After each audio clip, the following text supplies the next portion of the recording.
The jury in the above entitled action find the defendant, Monica Sementilli, guilty of the crime of murder in violation of Penal Code Section 187A, a felony as charged in count 1 of the indictment. We further find the murder to be of the first degree. We further find the allegation that the murder of Fabio Sementilli was intentional and carried out by the defendant, Monica Sementilli, for financial gain within the meaning of Penal Code Section 190.2A1 to be true. We further find the allegation that the defendant, Monica Sementilli, intentionally killed the victim by means of lying in wait, within the meaning of Penal Code Section 190.2A15 to be true. She sat at the defense table smiling and looking composed. Her attorneys had spent weeks painting her as a victim, a lonely housewife trapped in an affair, guilty of nothing more than loneliness and a broken marriage. She knew nothing about any murder plot, they insisted. She was as blindsided by her husband's death as anyone. The jury was still listening. Monica Sementilli believed she was winning. Then the prosecution played the jailhouse recordings, the target surveillance footage, the phone records spanning years of coordinated deception. And everything changed.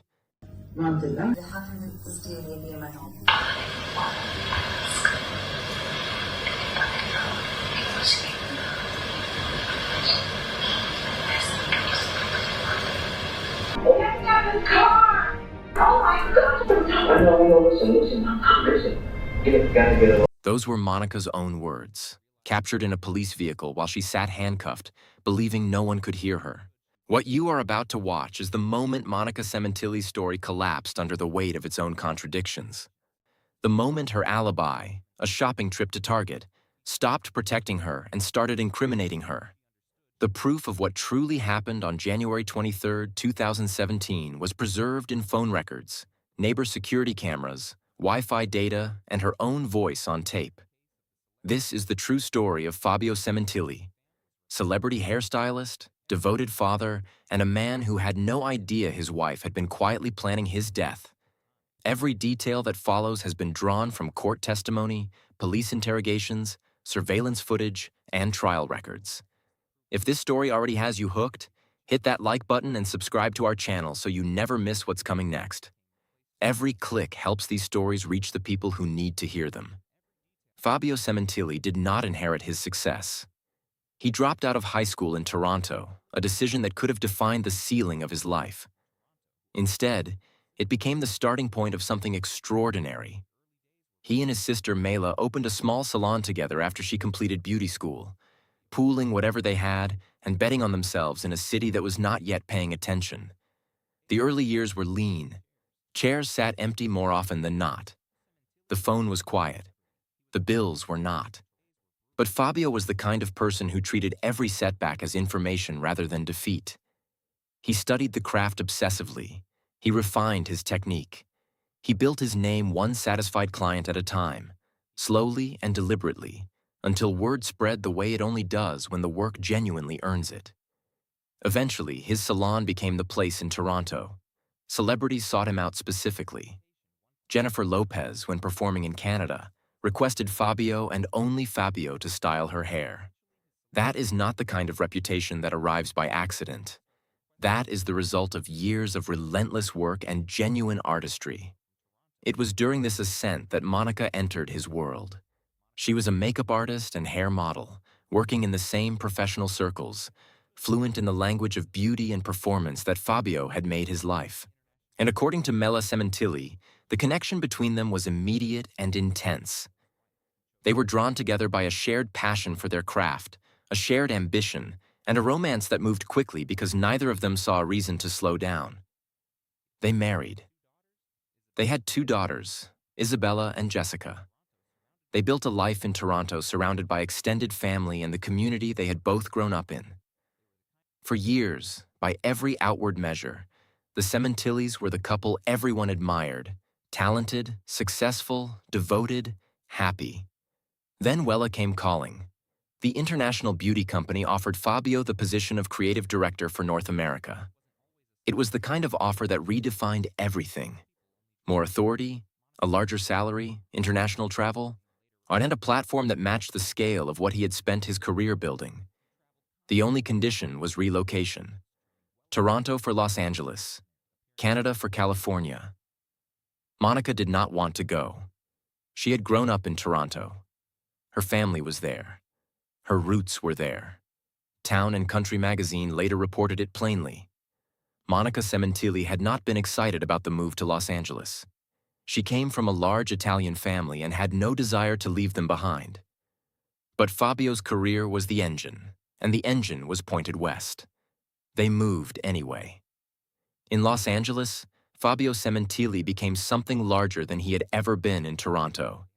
He traveled constantly, styling for international fashion events, training Wella representatives across North America, appearing at industry conferences. His estimated net worth climbed to somewhere between $850,000 and $2 million.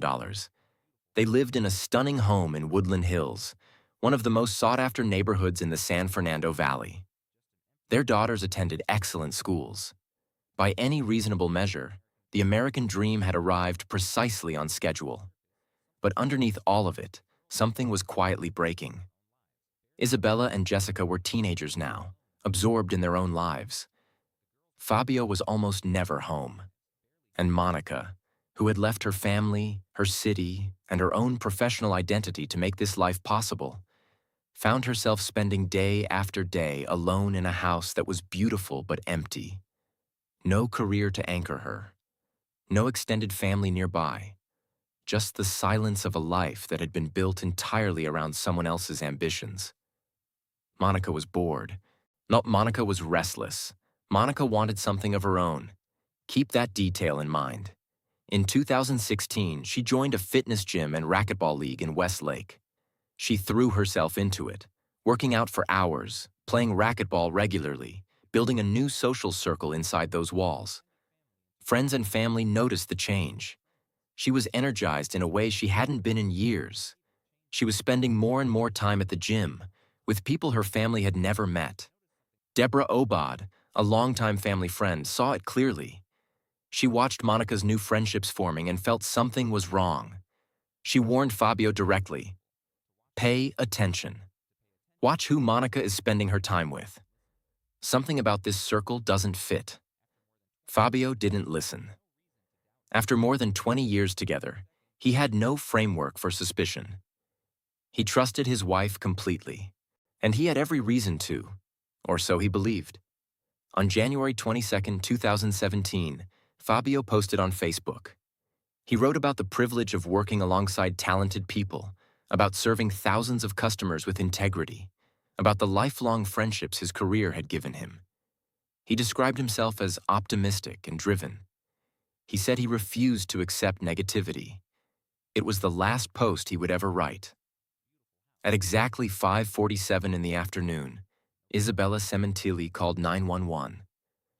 She had come home from school to find the front door standing open. Her father's body was in the backyard. There was blood everywhere. She was barely able to speak through the shock of it, her voice breaking apart on the line with the dispatcher. LAPD detectives arrived within minutes. The scene appeared at first glance to fit a recognizable pattern, as the DVR that had contained garage security footage had been torn from the wall and taken. Fabio's black Porsche was gone from the garage. The master bedroom had been torn apart. Drawers emptied onto the floor, closets ransacked, jewelry boxes overturned. It looked, on the surface, like a robbery that had gone wrong. But details kept surfacing that refused to fit that explanation. Why had only the master bedroom been disturbed? The rest of the house was completely untouched. Why steal the DVR but leave an $8,000 Rolex still fastened to Fabio's wrist? The home safe was visible and accessible inside the closet. Professional burglars don't overlook safes. They don't leave Rolexes behind. They don't restrict themselves to a single room. And then there was Fabio himself. 43 stab wounds, deep, concentrated, personal. And this was not the chaotic violence of a robbery interrupted. This was an execution. A neighbor's security camera had captured two figures in hooded sweatshirts moving near the Sementilli property at 4:18 p.m.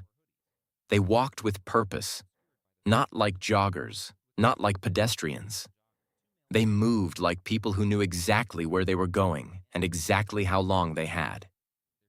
Minutes later, the same camera caught those same figures driving away in Fabio's black Porsche. Monica was not a suspect. She had not been home. Target's security cameras had recorded her shopping inside the store at the time of the murder. She had an alibi that couldn't be argued with. LAPD's initial theory pointed toward the Knock Knock Gang, a crew known for targeting wealthy neighborhoods in the San Fernando Valley, stealing luxury vehicles, and leaving scenes that looked like interrupted break-ins. Fabio's death seemed to fit their profile. Then detectives found the Porsche. It had been abandoned 5 miles from the house, wiped down carefully, but not carefully enough. There was blood inside. Detectives ran the DNA. It did not belong to Fabio Sementilli. Within hours, they had a name. Robert Louis Baker, 55 years old, fitness coach at the Westlake Gym where Monica worked out, member of the same racquetball league where Monica played, a registered sex offender convicted in 1993 for lewd acts with a minor. LAPD put Baker under immediate surveillance. They started pulling his phone records, and what they found there shifted the entire direction of the investigation. Baker's phone records revealed a pattern that went back years. He had communicated with one person more than anyone else in his life. More than family members, more than friends, more than any other client at the gym. That person was Monica Sementilli. Thousands of calls, thousands of texts, a volume of contact that far exceeded anything a friendship with a racquetball coach could explain. Remember the detail about Monica joining the gym in 2016? Here is why it mattered. The affair had been running for years. Investigators pieced together a relationship built carefully in the margins of Monica's visible life. Meetings at the gym, texts exchanged constantly, a shared vision of a future that required Fabio's absence. They had talked, investigators discovered, about traveling together, about moving in together, about the life they would build once Fabio was no longer in the picture. And that phrase, once Fabio was no longer in the picture, had apparently moved from fantasy to planning. Days after Fabio's murder, Monica organized a small wake at her home. Friends and family came to grieve together. Robert Baker came too. Nobody found it particularly strange. He was just a friend from the gym. But Fabio's sister Mela and his son Luigi, who met Baker for the first time that evening, noticed something they could not dismiss. Baker and Monica gravitated toward each other throughout the night. I saw her back outside again, the drink, smoking, and talking to this guy. Robert and Monica were in the corner, talking to each other, sort of away from. They stood apart from the others, talking quietly, close in a way that did not look like comfort between acquaintances. Baker had bandages on his hands. 3 weeks after the murder, detectives brought Monica in for formal questioning. She arrived composed and cooperative, presenting herself exactly as a grieving widow should. She wanted to help, she said. She wanted the people who killed her husband to be found and held accountable. Then detectives asked about Robert Baker. She hesitated, said she wasn't certain of his last name, said she knew him as Rob, just a racquetball coach from the gym. Nothing significant. Nothing beyond that. The phone records made that answer impossible to sustain. Thousands of messages exchanged over years. Monica had communicated with Baker more than she had communicated with Fabio, with her daughters, and with her entire extended family in Toronto combined. Detectives pressed harder. They had DNA. Baker's DNA had been recovered from the murder scene inside the Sementilli home, and the same DNA profile had been identified inside Fabio's stolen Porsche, found abandoned and blood-soaked 5 miles away. Monica had an explanation ready. A racquetball injury, a bloodied towel. That was her explanation for why Baker's DNA was inside her home, and why that same DNA wound up in a stolen vehicle found covered in the blood of her murdered husband. Believe that. I don't believe that Rob did that. And the only other thing I can think of that his DNA would be in my house is probably when I cracked him in the hand and looked like a crack ball. It's probably on the racket, it's probably on the shoes, it's probably in the gym courts, and I brought the towel home. And I even showed it to my husband, and he said, don't bother watching it, I will get rid of it. And that's the only thing I can think of for it to even be maybe in the garage, maybe in the sink if he put it in the sink, because I didn't see it after that. And that's the only thing I can think of that I've been thinking while I've been laying down there. How can this DNA be in my home? So that's all I can really let I know. The story was unraveling in real time. Monica kept pulling at the threads, trying to hold it together. Investigators were not buying a single word of it. They needed more than what they had. DNA in a stolen car and a suspicious volume of phone contact was compelling, but a skilled defense attorney could work around it. Baker could be constructed as an obsessed man who acted alone, who killed Fabio out of some deranged fixation on Monica, without her knowledge or participation. The prosecution needed evidence that proved coordination, planning, intent. 2 months after Fabio's murder, detectives followed Monica to Las Vegas. She checked into a hotel. Robert Baker checked into the same hotel. Surveillance footage captured them together throughout the trip. They sat side by side at slot machines. They ate at expensive restaurants. They held hands. They behaved unmistakably like two people celebrating something rather than mourning someone. Monica's social media accounts during this same period carried a different story entirely. Tributes to Fabio, photographs from better years, posts about missing him, messages of grief for public consumption. The gap between what she performed online and what investigators were watching in person was its own kind of testimony. But the prosecution still needed something direct. Something that could not be reframed as a coincidence or explained away as the complicated behavior of a woman processing grief in unconventional ways. They needed Monica's own voice saying something she could not take back. So detectives set a trap. They stopped a vehicle carrying both Monica and Baker on a routine pretense. A concern that the car might be stolen, they said. Nothing to worry about. Standard procedure.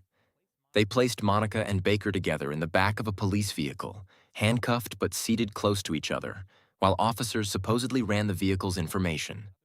In reality, a surveillance van parked nearby was capturing every word. Detectives then arranged for a dispatcher to announce over the radio, loud enough to be heard, that Monica Sementilli was wanted for murder. What happened next was recorded in full. Fabio Sementilli. What the get me out of this car! Oh my God! I know, listen. You gotta get a lawyer immediately. Somebody did this. All right, stay football. Those were her exact words. Not shock, not confusion. Not the response of a woman hearing a false accusation for the first time. What came out of Monica's mouth in that moment was the language of someone whose cover had been blown. For investigators, it was confirmation of what they had already concluded. Monica Sementilli was not a grieving widow caught up in a tragedy she never saw coming.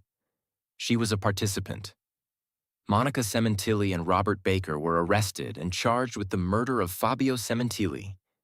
The news sent shockwaves through the couple's social circle, through the beauty industry that had known Fabio for decades, and through the families of everyone involved. Baker moved quickly. He pleaded no contest and accepted life in prison without the possibility of parole. Yes, the prosecution believed this would work in their favor. Baker had effectively confessed, which would make establishing Monica's involvement significantly easier. But the defense successfully argued for separate trials, and in that separation, they saw an opportunity. Baker, Monica's defense team announced, would testify on her behalf. We are confident that Robert Baker's guilty pleas and his truthful testimony will finally establish once and for all that Monica Sementilli had nothing to do with the planning or the murder of Fabio Sementilli, her husband. He would stand in front of the jury and take sole responsibility. He would say he had acted alone, driven by an obsession with Monica that she had neither encouraged nor anticipated. He would say she had no knowledge of the murder plot. that he had killed Fabio to clear his own path to her, and that Monica had been as devastated as anyone when her husband died. What the defense did not yet understand was the full scope of what investigators had accumulated. After their arrest, Monica and Baker had been placed in adjacent jail cells. Investigators installed recording equipment. The walls between cells were thin. The two of them talked constantly, whispering back and forth, working to align their stories, reassuring each other, coordinating what they would and would not say. Every word was captured. Baker could be heard promising Monica he would absorb everything, that he would stand up in court and redirect every question back onto himself, that she had nothing to worry about.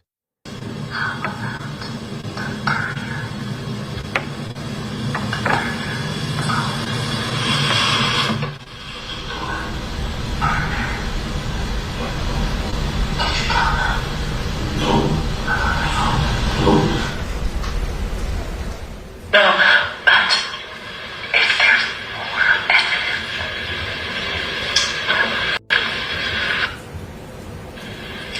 I can believe everything except our family.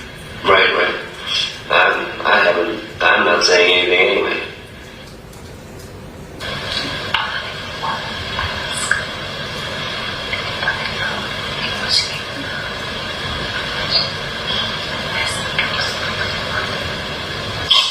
Bye. Bye who?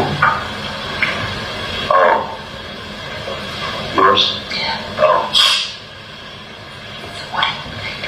I said no. What? Did you hear what I said? Mind, time, house. Yes, but... Be quiet. Stupid as that sound. We all we have. We all we have. You're there. I love you. Yeah. Don't listen to them. Don't take anything else. No. We have no defense without each other. And you need me as much as I need you. How does it look, me writing to you after they told me they found your DNA? Did you read the part about WhatsApp? Yeah, no, there's a lot of mixed feelings out there, But that's an old life. Yeah. It's time for a new one. Him. My new one's with my baby.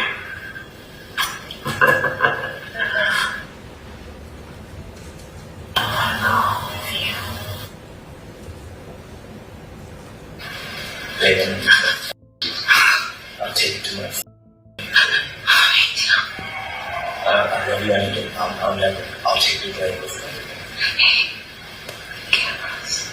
I know, but I'll take the round. I'll rock it. Just the cameras. The cameras.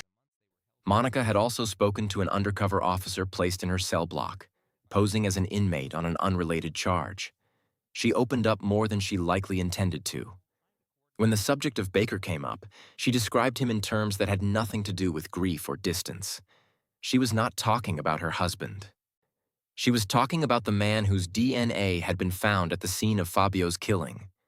Before the prosecution built its case, Monica's defense called her daughters to the stand. Jessica Sementilli spoke first.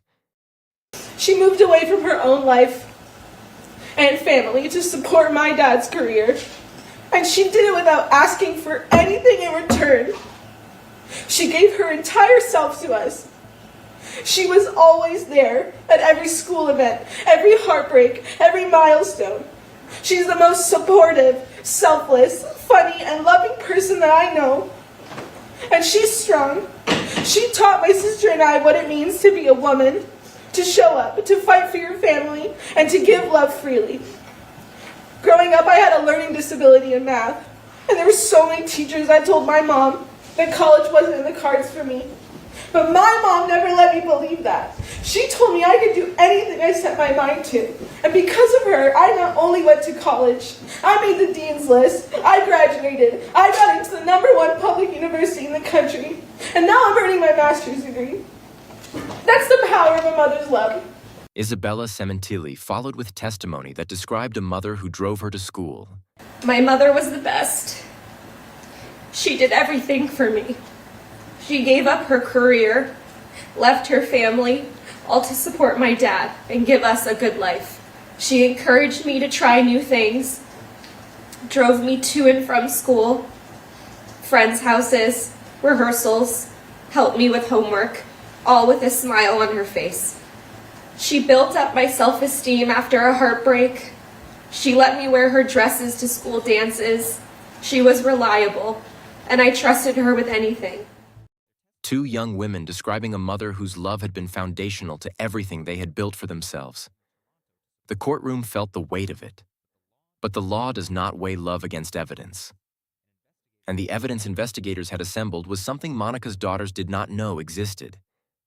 Do you remember the two hooded figures captured on the neighbor's security camera on January 23rd? Two men jogging toward the Sementilli home. Two men driving away in Fabio's Porsche. Baker was one. For 7 years, the identity of the second remained unconfirmed. After years of investigation, detectives finally put a name to the second figure. Austin Christopher, 42 years old, a parole officer from Washington State, one of Baker's oldest and closest friends. Faced with the forensic evidence stacked against him, Christopher made the same calculation Baker had made, only with more cooperation to offer. He took a plea deal, guilty to second-degree murder, and agreed to testify against Monica in full detail in exchange for a reduced sentence. What he described on the stand was not a spontaneous crime or a crime of passion. It was a coordinated operation with a failed first attempt. Weeks before January 23rd, Baker had received a text from Monica. Fabio was being sent to a store. He would be alone for a window of time. If I recall, when we got back to the apartment, he got a text message saying she's going to send him to the store real quick and we can catch him there, like I explained earlier. Did he tell you this? Yes. And did he tell you who she was? Yes. Who is he? The defendant, ma'am. He told you that she's going to send him to the store. Did you know what that meant? Yes. What did that mean? That meant that we had to go meet him there to see if we can catch him alone. It was pretty late about this, around this hour. Do you know what time it was? Maybe 8, 9 o'clock. You said maybe. Do you know for sure? I don't know for sure. I know there wasn't a lot of people in that parking lot. Was it light or dark out? It was dark. So when he said he got a text and that she was going to send him to the store, what happened next? We got in the car, we drove behind the shopping center, parked. That's when he showed me the picture. He gave me the knife. On the drive over to what you're calling a shopping center, did you have a conversation about what was going to happen? Yeah, as I said before, he showed me what he looked like, told me what he was driving, and he told me, you need to get in and out and make sure nobody sees you. Do you have your phone, just in case we get separated? Was that the burner phone he'd given you? Yes. When he showed you a photo, was it on his phone or was it a printed out photo? It was on his phone, I believe. This individual, do you recognize him? Yes, ma'am. Is that the individual that he showed you a photo of on his phone? Yes, ma'am.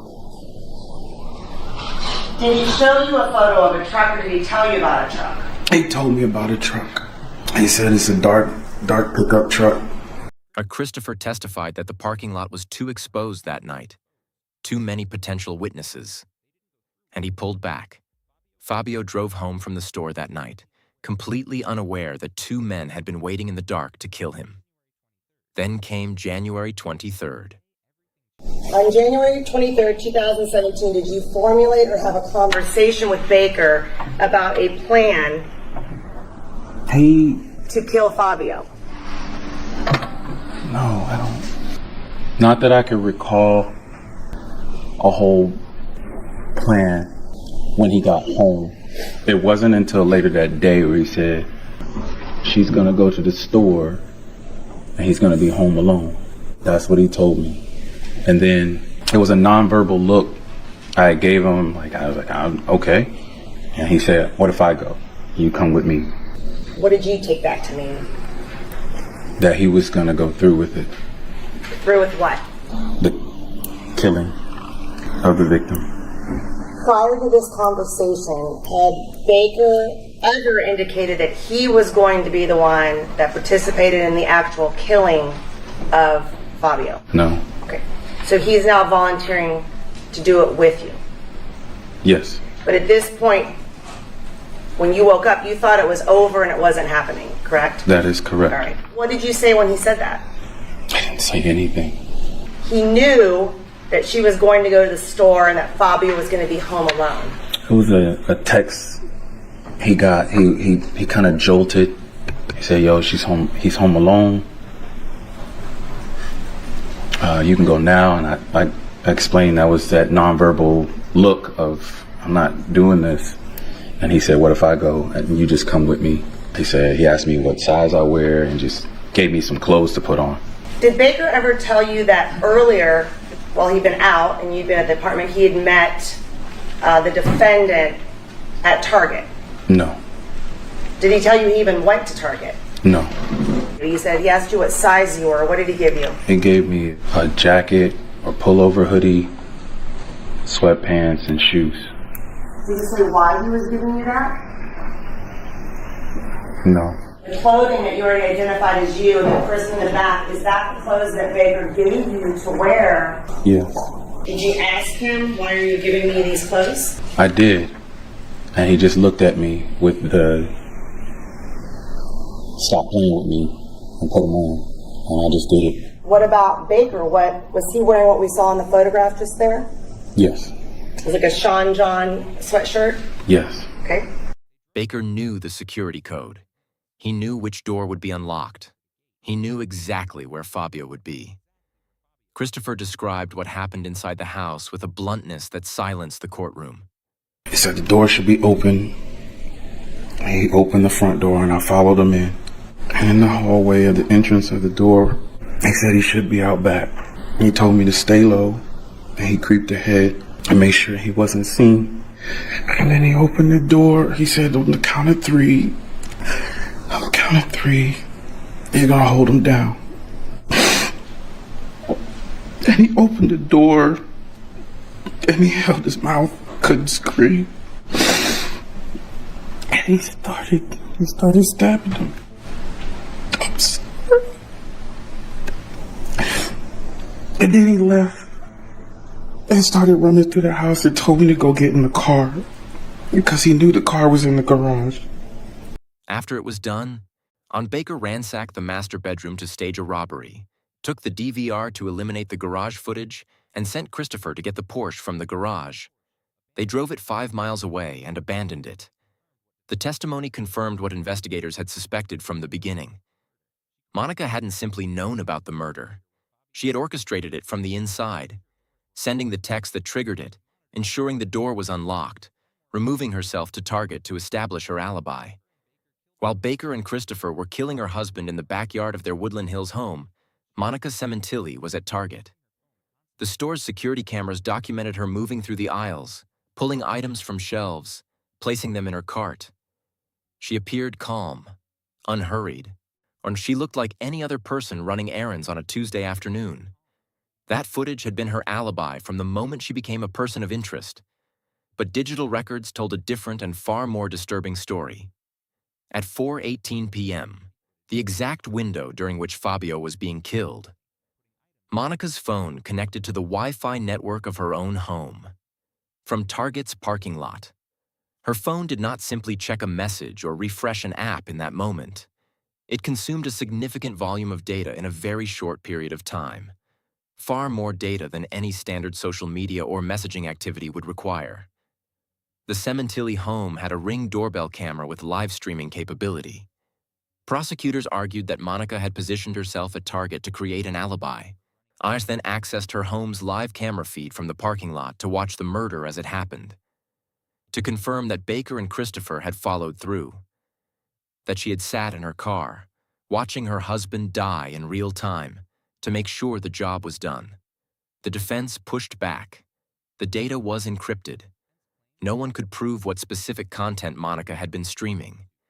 It could have been Netflix, YouTube, anything. The prosecution could not establish beyond doubt that she had been watching her own home. The jury would have to weigh that argument alongside everything else. Robert Baker took the stand as a witness for Monica's defense. He testified that Monica had no knowledge of the murder, that he had acted out of his own obsession. Who was going to be? Exactly. Did you tell her what you were going to do? Well, she didn't tell me she didn't tell me where he was going to be. She just mentioned where he was going. And so I had to get there, she said he's getting ready to pick it up. He was getting ready to go there. So we were already kind of ready to go based on if anything came up. All right. Did you tell her what you were going to do? No. You just wanted to see her? That day, no. I didn't want to see her that day at all. This was nighttime. Okay. So this is how you found out where he was going to be? Correct. Did you have Mr. Austin with you? Yes. Did you go there? That he had been so consumed by his desire to have Monica to himself that he had eliminated Fabio without her awareness or consent. He answered questions calmly. He absorbed the weight of sole responsibility with practiced composure. The prosecution smiled. They had been expecting exactly this. During cross-examination, prosecutors played the jailhouse recordings. The conversations between Baker and Monica whispered through the wall between their cells. The jury heard Baker promising Monica he would carry all of it, heard him reassuring her that they had no defense without each other, heard Monica describing him not as a man she feared or a man who had acted without her knowledge, but as her confidant, her everything. Prosecutors asked the jury to treat Baker's testimony for what it was, the performance of a man who had promised the woman he loved that he would lie for her in open court and had kept that promise. Then Luigi Sementilli, Fabio's son from a previous relationship, took the stand. Luigi testified about the conversations he'd had with Monica in the months following his father's murder. The vast majority of them, he said, had circled around a single subject: the $1.6 million life insurance policy on Fabio's life. You said most of those conversations, 75% of them, had to do with money and mostly life insurance. Yes, it was about, the life insurance, this document, and over time, the different figures being filled in with actual numbers. So it was that. It was a lot of frustration over her not receiving her portion of the life insurance and the different things that they were trying to do, the tactics they were trying to do to get them to pay out. And then, thirdly, the fact that they were struggling with money. Were these the topics of conversation that you had with the defendant after your father's death? Correct. These were the topics of conversations I had with the defendant after my father's death.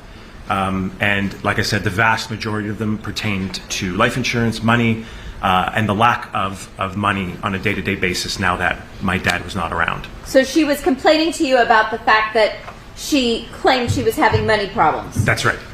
Did she complain to you that she was struggling over bills and things of that nature? Is that what you're saying? That's correct. That's overruled. Did she ever tell you that she was getting your father's salary through Wella for a 6-month period after his death? I was completely unaware of that until after she was arrested. She never told you that? I was never told. She never told me that. What Luigi's testimony made clear was that Monica's financial desperation was a fiction, a story she was telling while quietly collecting her dead husband's income. The only reason she needed the life insurance money was not survival. It was escape. The $1.6 million was meant to fund a new beginning with Baker. To leave California, to leave the life she had been performing, and to disappear somewhere together. Mela Sementilli, Fabio's sister, addressed Monica directly in her impact statement, and the courtroom held its breath as her grief transformed into something harder. She had the audacity to demand a trial and parade around like a woman wronged. And in the end, she exposed not only her shameful affair, but the truth of the kind of mother she was. She is a complete and utter stupid. Watching her dressed like a for Baker, living 6 months off of blood money. Only a devil can manipulate a reality to suit her comforts. In all my worst nightmares, I could never have fathomed this calculated plan. Monica, you are a demon.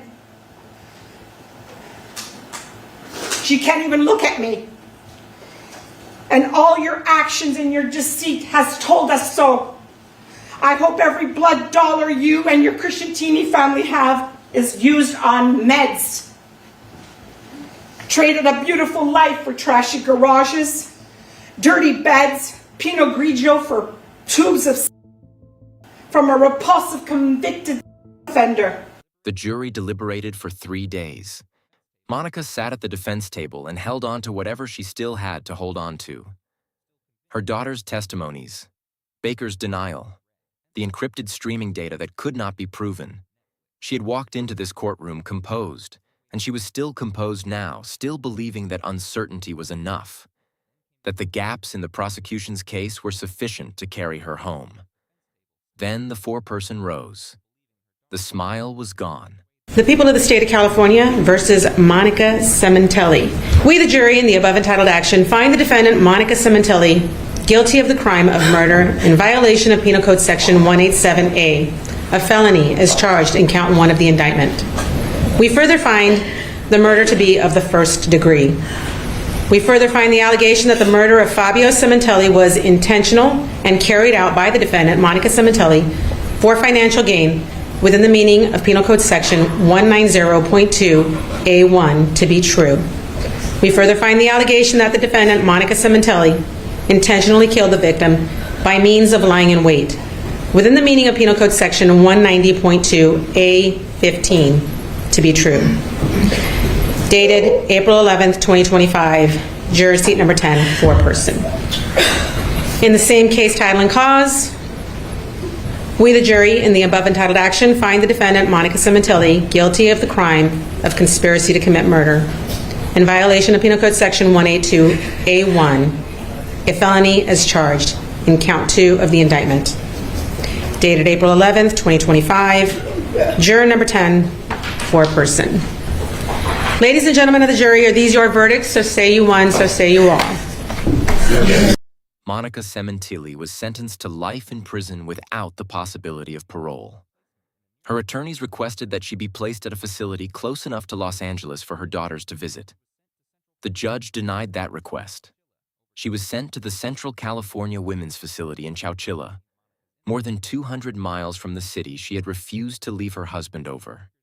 Her defense attorney maintained her innocence after sentencing, arguing that the murder would never have occurred without Robert Baker's presence in Monica's life, that Baker had manipulated a lonely and vulnerable woman into complicity she never fully understood.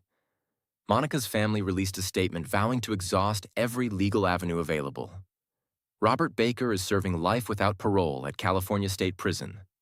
Austin Christopher received 16 years to life in exchange for his cooperation and testimony.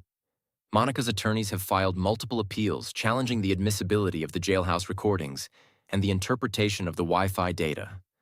All have been denied. Fabio Sementilli was 49 years old when he was killed. He had spent his life building something from nothing: a career, a reputation, a family, a home. He had trusted the people closest to him without reservation. He had posted about optimism and integrity the day before he died. He never saw it coming, because the person who arranged his death had been sleeping in the same house, eating at the same table, and raising their daughters in the same rooms for more than 2 decades. He had no reason, even at the end, to doubt her. Robert Baker is imprisoned at California State Prison, sentenced to life without the possibility of parole. Austin Christopher received 16 years to life in exchange for his testimony against Monica. Monica's attorneys have filed multiple appeals, all denied. Further appeals are expected. Mela Sementilli continues to speak publicly about her brother and advocate for his memory. Fabio's daughters, Isabella and Jessica, have not commented publicly since the verdict.